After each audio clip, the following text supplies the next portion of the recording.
Now, what is the mechanism of the creep? Okay, so the creep deformation can occur due to the different macroscopic mechanism depending on the temperature and applied stresses.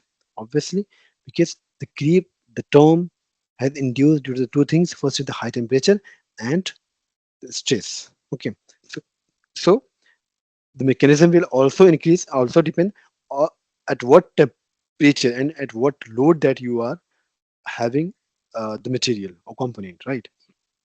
Suppose you have just kept the 0.4% of material, 0.4 times of your melting point of that particular material. It means they are not having a very high or severe temperature. They are nominal. They will be in the category of creep, but they are not at a high temperature. Okay. But suppose you are just having a temperature which is 0.8%, or you can say, sorry, 0.8 times of the normal temperature or melting point temperature, right?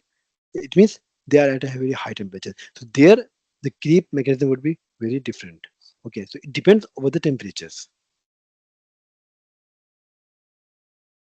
So different microscopic mechanism depending on the temperature and applied stresses.